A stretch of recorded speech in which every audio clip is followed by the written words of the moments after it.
अगर आप उर्दू के स्टूडेंट हैं और पहली बार सीटेट देने जा रहे हैं तो ये वीडियो आपके लिए बहुत ही ज़्यादा इम्पोर्टेंट है। क्योंकि इस वीडियो में हम लोग जुलाई सन 2019 के क्वेश्चन पेपर का एनालिसिस करेंगे, समझेंगे कि सीटेट में कैसे सवाल पूछे जाते हैं, पैटर्न क्या होता है और किस लेवल के क्वेश्चंस होते हैं। इस बार जो क्वेश्चन पेपर होगा वो ऑनलाइन होगा, लेकिन ऑनलाइन में जो पैटर्न होगा वो कैसे होगा, क्या पैसेज के क्वेश्चन आएंगे कि नहीं आएंगे, अगर पैसेज के क्वेश्चन आएंगे भी तो कितने आएंगे, पेडागोजी के सवालात कैसे होंगे, इन सभी बातों को आज की अपने इस वीडियो में हम लोग जानेंगे। वीडियो को लाइक करें, शेयर करें, कमेंट ज़रूर करें, कमेंट करके बताएं कि वीडियो आपको कैसी लगी। तो चलिए शुरू करते हैं। तो जो लोग पहली बार सीटेट का इम्तिहान देने जा रहे हैं उनको पता होना चाहिए कि सीटेट में 15 नंबर का पैसेज आता है और 15 नंबर की पेडागोजी आती है। 15 नंबर के पैसेज के लिए आपको 2 पैसेजेस मिलते हैं, ठीक है, 2 पैसेजेस मिलते हैं और दोनों पैसेज कभी कभार क्या होता है, प्रोज के भी हो सकते हैं, ठीक है, और कभी कभार ये होता है कि एक पैसेज पोएट्री का होगा और दूसरा पैसेज प्रोज का होगा, ठीक है। ये क्वेश्चन पेपर जो मैंने सिलेक्ट किया है इसमें एक जो पैसेज है वो आपका प्रोज का है और दूसरा जो है वो पोएट्री का है। लेकिन ध्यान दीजिएगा कभी कभार क्या होता है दोनों पैसेज प्रोज का ही पूछ दिया जाता है। ज़्यादातर क्या होता है जो पेपर 2 होता है ना, पेपर 2 में अक्सर एक पैसेज प्रोज का दूसरा पोएट्री का पूछता है। पहले पैसेज से 9 सवालात पूछे जाते हैं और दूसरे पैसेज से 6 सवाल, यानी कि टोटल 15 सवालात पूछे जाते हैं। इस बार जो नया नोटिफिकेशन आया है उसमें सीटेट ने ये कहा है कि हम इस बार कंसेप्चुअल क्वेश्चन ज़्यादा पूछेंगे, लेकिन उसने ये बिल्कुल नहीं कहा कि पैसेज नहीं पूछेंगे। और मैंने इस बार जो नया सिलेबस डाउनलोड किया और मैंने उसका एनालिसिस किया तो नया जो सिलेबस था बिल्कुल पुराने सिलेबस के जैसा ही था, उसमें भी पैसेज से मुताल्लिक सवालात के बारे में जिक्र है। यानी कि 100% ये बात कंफर्म है कि पैसेज आपसे पूछा जाएगा। मुमकिन है कि 15 के बदले 10 पूछा जाए, लेकिन पैसेज पूछा जाएगा, ठीक है। तो पैसेज को हम लोग हल करेंगे, लेकिन हम उससे पहले क्या करेंगे, पेडागोजी के सवालात हल करेंगे। पहले पेडागोजी के सवालात को हम सॉल्व कर लेंगे, उसके बाद मैं आपको पैसेज को कम वक्त में हल करने का तरीका सिखाऊंगा। सवाल नंबर 106, इसमें ये कहा जा रहा है कि शायरी की तदरीस में सबसे अहम चीज़ क्या है। जो पोएट्री की टीचिंग है उसमें सबसे ज़्यादा इम्पोर्टेंट क्या नज़्म में मखसूस मानी होते हैं ये है, या फिर नज़्म में एक से ज़्यादा मानी होते हैं ये, या फिर नज़्म में समाजी मसाइल यानी कि सोशल इशू नहीं मुनाकिस होते हैं, नहीं झलकते हैं, या फिर नज़्म में कोई जज्बाती पहलू नहीं मुनाकिस होते हैं। तो अगर मैं नज़्म की बात यानी कि शायरी की तदरीस की बात करूं तो उसके लिए सबसे कम इम्पोर्टेंट क्या है, पहले ये हम लोग देखते हैं, यानी कि एलिमिनेट करते हैं ऑप्शंस को। चौथे ऑप्शन में अगर आप गौर करें तो कहा जा रहा है कि नज़्म में कोई जज्बाती पहलू नहीं होता है। बिल्कुल गलत बात है, क्योंकि नज़्म में जज्बाती पहलू तो बहुत ज़्यादा होते हैं, भावनाएं होती हैं, और कहा जा रहा है कि नज़्म में सोशल जो इश्यूज़ होते हैं वो नहीं होते हैं, तो ये बात भी गलत है। सोशल इश्यूज़ भी नज़्म में होते हैं। कहा जा रहा है कि नज़्म में एक पर्टिकुलर मीनिंग होती है, एक फिक्स मीनिंग होती है, तो ये भी गलत बात है।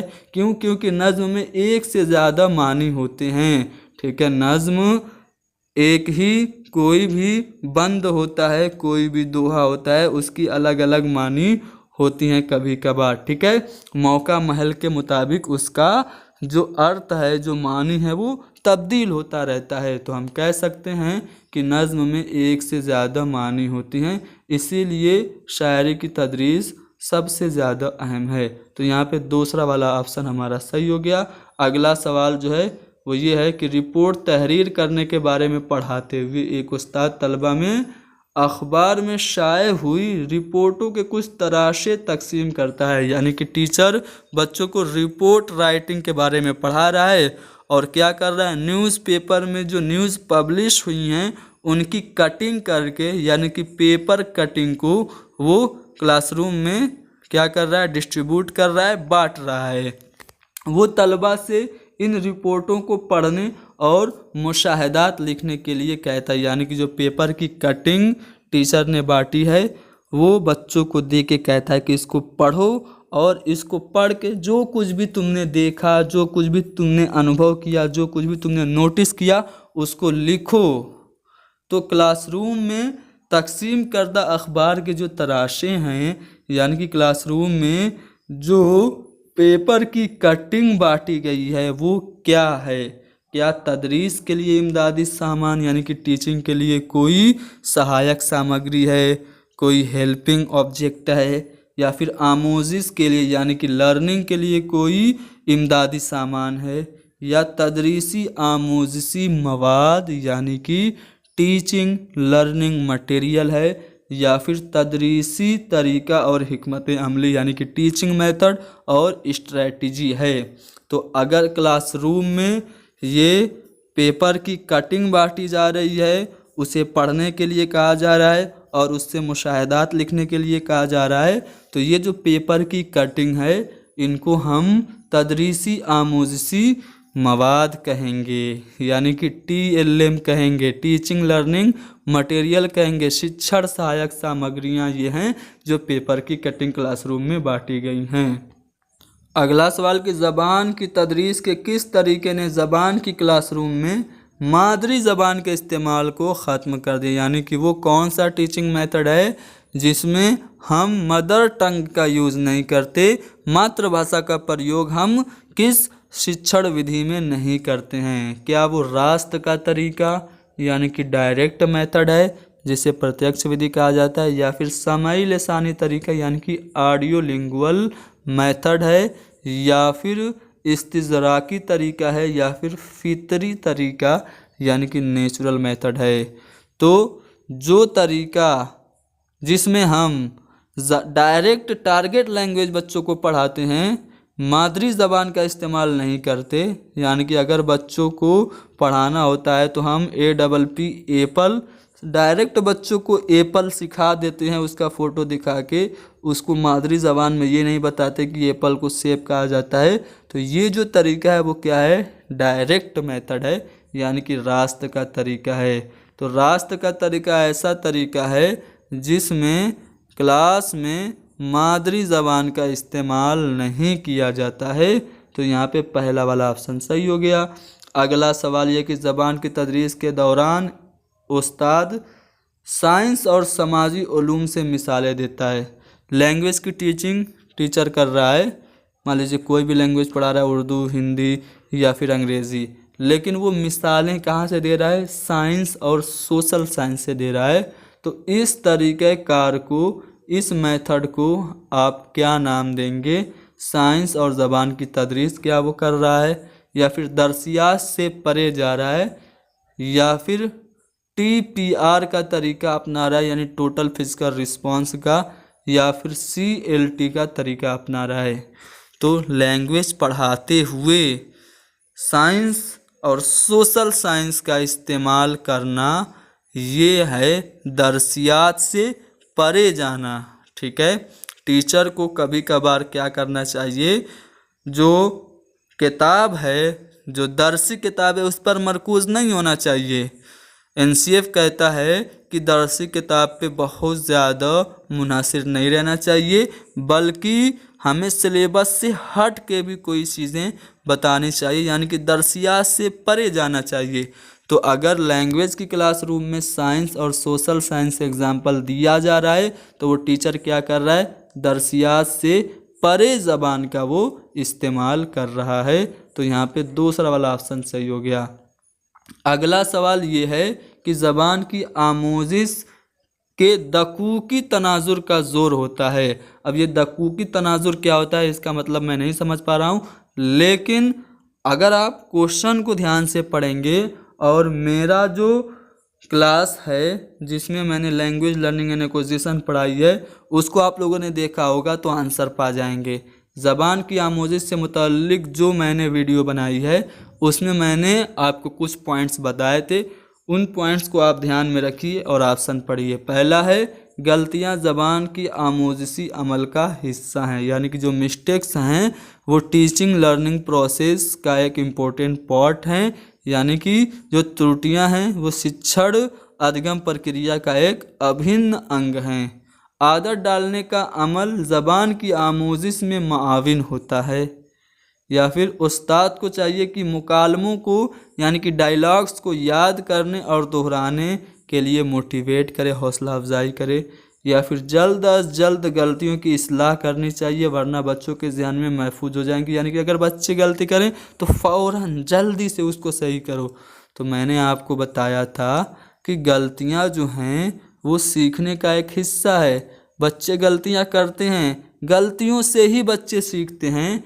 तो गलतियां ज़बान की आमोजिश का हिस्सा हैं। गलतियां बच्चों को अंतर्दृष्टि देती हैं, गलतियां ही बच्चों को बताती हैं कि हमें किस तरह से चीज़ों को समझना है। तो अगर बच्चे गलती कर रहे हैं तो इसका मतलब ये है कि वो क्या कर रहे हैं, उस गलतियों से सीखेंगे भी। तो गलतियां ज़बान की आमोजिशी अमल का एक हिस्सा है। ये वाला ऑप्शन 100% सही है। चलिए आगे बढ़ते हैं, अगले सवाल पे चलते हैं। अगला सवाल ये कि उस्ताद तलबा की ख़राब कारकर्दगी की वजह जानने के लिए एक जांच करता है। यह जांच क्या है? यानी कि बच्चे का जो परफॉर्मेंस है बहुत ख़राब है, वो इम्तिहान में पास ही नहीं हो पा रहा है, क्लासरूम में उसको खड़ा किया जा रहा है तो वो कुछ बता ही नहीं पा रहा है। तो उसकी ये परफॉर्मेंस चेक करने के लिए टीचर ने एक जांच की। कौन सी जांच करेगा? समस्याओं का पता लगाने के लिए जो परीक्षण किया जाता है उसको क्या कहते हैं? आया ज़हन में? नहीं आया? चलो ऑप्शन पढ़ो। महारत की जांच, क्या उसकी कौशल की जांच कर रहा है, उसकी स्किल्स की जांच है, या फिर तशखीसी जांच है? मुश्किल लफ्ज़ लग रहा है, अंग्रेजी बता दूं, डायग्नोस्टिक टेस्ट है, निदानात्मक परीक्षण है, या फिर हुसूल याबी की जांच है, यानी कि उसकी प्रोग्रेस का इवेल्युएशन है, प्रोग्रेस उसने कितनी की है, उसने कितना ज्ञान का अर्जन किया ये है, या फिर तकमीली जांच यानी कि समेटिव असेसमेंट है।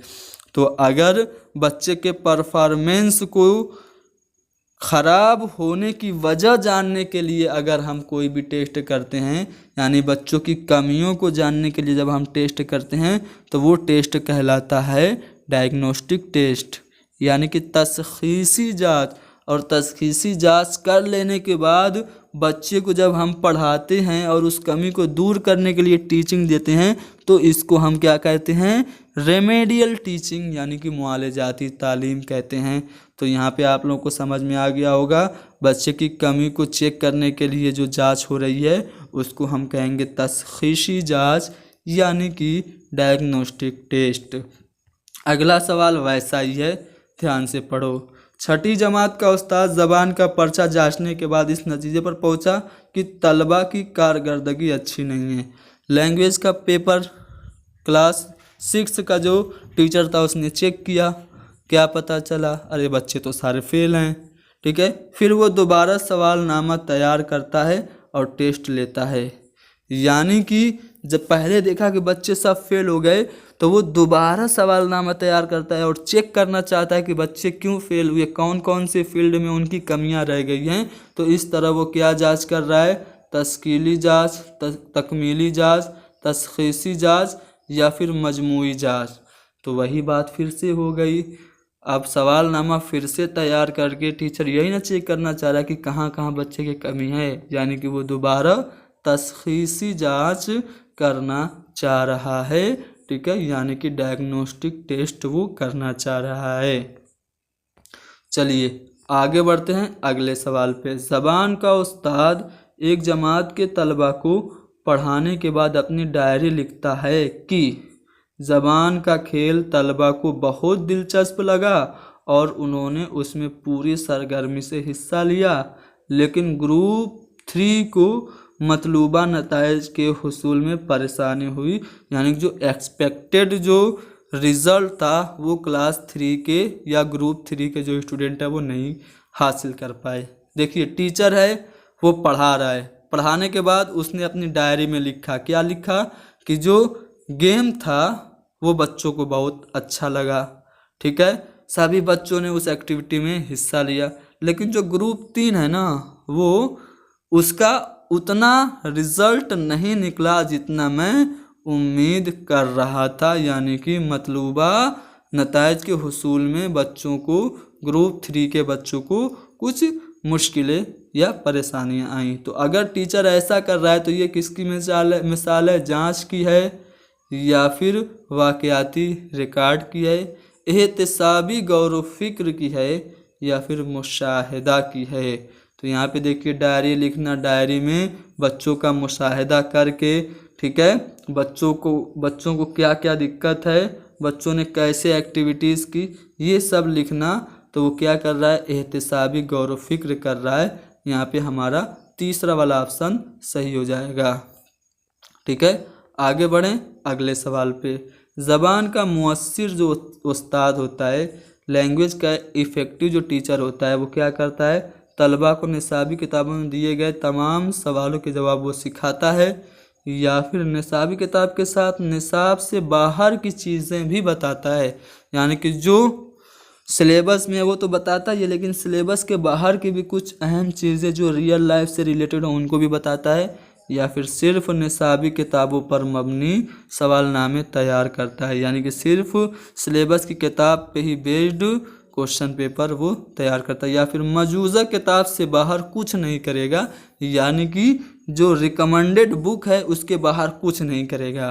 तो अच्छा जो टीचर होगा ज़बान का जो मुअस्सिर उस्ताद होगा वो सिर्फ निसाबी किताब पे मुनहसिर नहीं होगा, क्योंकि एनसीए भी कहता है कि निसाबी किताब पे आप मुनहसिर न रहिए, बल्कि निसाब से परे जाके बच्चों को दैनिक जीवन से संबंधित जो अहम चीज़ें हैं उनसे रोशनास कराओ।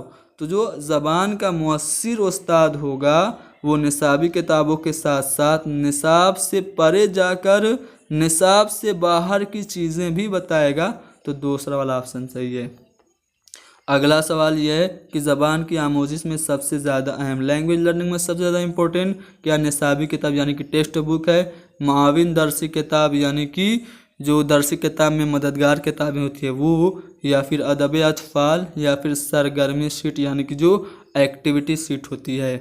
तो लैंग्वेज लर्निंग में सबसे ज़्यादा इम्पोर्टेंट जो है वो अदब अतफाल है, ठीक है। अदब अतफाल यानी बच्चों का अदब जो है, साहित्य जो बच्चों का होता है वो सबसे ज़्यादा अहम होता है। चलिए अगला सवाल की दर्ज झेल में से कौन तलबा की तख्लीकियत में इजाफा करेगा? बच्चों की सृजनात्मकता में, बच्चों की क्रिएटिविटी में कौन इजाफा करेगा? 4 ऑप्शन है। पहला, इम्तिहानात में अच्छे नंबर हासिल करने के लिए तलबा को कोचिंग देना। क्या आप कोचिंग देंगे तो बच्चों की जो क्रिएटिविटी है वो बढ़ेगी, या फिर अपने तजर्बात के मुताबिक, अपने एक्सपीरियंसेस के मुताबिक फ्रीली आज़ादाना तौर पर लिखने का मौका देना, या फिर तलबा से अखलाकियात पर मबनी कहानियाँ यानी कि मोरालिटी पे बेस्ड कहानियाँ लिखने और पढ़ने के लिए कहने से तख्लीकियत यानी कि क्रिएटिविटी बढ़ेगी, या तलबा से आमोजिश में दिलचस्पी पैदा करने के लिए यानी कि जो लर्निंग है उसमें इंटरेस्ट पैदा करने के लिए कहने से बच्चे में तख्लीकियत में इजाफा होगा। तो क्रिएटिविटी कैसे बच्चों की बढ़ेगी? जब बच्चे अपने खुद के तजर्बात को फ्रीली, स्वतंत्र रूप से आज़ादाना तौर पर लिखेंगे और उनको ज़्यादा से ज़्यादा जब मौका दिया जाएगा अपने ख़यालात लिखने का, तभी बच्चों में तख्लीकियत बढ़ेगी। तो अपने ख़यालात, अपने तजर्बात, अपने एहसासात के मुताबिक आज़ादाना तौर पर लिखने का मौका फराहम करने से तलबा में तख्लीकियत का इजाफा होता है, ठीक है। आगे बढ़ते हैं अगले सवाल पे। अगला सवाल की ज़बान में ज़हन की खाका साजी यानी कि जो माइंड मैपिंग है वो क्या कहलाती है? माइंड मैपिंग क्या दिमाग की तस्वीर बनाना है, या फिर कहानी या नज़्म में बयान किए गए इलाकों या मुकामात की तस्वीर बनाना है, या तलबा से किसी मुहिम का मंसूबा बनाकर जमा करने के लिए कहना है, या फिर तलबा को गौर व फिक्र करने, नए ख्यालात वज़ा करने और उनके माबैन रिश्ता कायम करने की इजाज़त देना है। तो ज़हन की खाका साजी यानी कि माइंड मैपिंग जो होती है वो क्या होती है, बच्चों को सोचने के लिए, गौर फिक्र करने के लिए और नए जो आइडियाज़ हैं उनको क्रिएट करने के लिए, नए ख्यालात को वज़ा करने के लिए और उनके बीच रिलेशन कायम करने के लिए इजाज़त देना, ये माइंड मैपिंग कहलाता है। तो यहाँ पे चौथा वाला ऑप्शन सही है। लिखने की महारत को फ़रोग देने के लिए सबसे ज़्यादा अहम क्या है, मैंने आपको बताया था कि लिखने की महारत के लिए सबसे ज़्यादा अहम यह है कि बच्चे के जो सेल्फ एक्सपीरियंसेस हैं उनको लिखने का उन्हें मौका दीजिए, यानी कि तहरीर में अपनी राय, ख्यालात और तजर्बात बयान करना, ये लिखने की महारत को फ़रोग देने के लिए सबसे ज़्यादा अहम है। अगला सवाल यह है कि जिस मुताले में आमोज़गार को मतन पढ़ने से लुत्फ़ अंदोज़ होने और पढ़ने की आम महारत को फ़रोग देना शामिल हो वो होता है, यानी कि वो कौन सा मुतालिया है जिसमें हम लुत्फ़ अंदोज़ होने के लिए और पढ़ने की आदत को बढ़ाने के लिए मुतालिया करते हैं। क्या वो गहरा मुतालिया है, तौसीई मुतालिया यानी कि एक्सटेंसिव रीडिंग है, या फिर माक़ब्ल मुतालिया या फिर माबाद मुतालिया। तो जिस मुतालिया से हमें लुत्फ़ अंदोज़ होना होता है तो उसको हम कहते हैं तौसीई मुतालिया यानी कि एक्सटेंसिव रीडिंग। तो यहाँ पे हमने सन 2019 का क्वेश्चन पेपर हल किया, आपको बताया कि कैसे सवालात आते हैं। उम्मीद करता हूँ कि आपको वीडियो पसंद आई है। पसंद आई है तो वीडियो को लाइक करें, शेयर करें, कमेंट करके ज़रूर बताएं कि वीडियो कैसी लगी और हमारे इस चैनल के बारे में अपने दोस्तों से, रिश्तेदारों से भी बात करें, उन्हें बताएं कि हैदरी स्टडी पॉइंट पे उर्दू की मुकम्मल तैयारी कराई जाती है।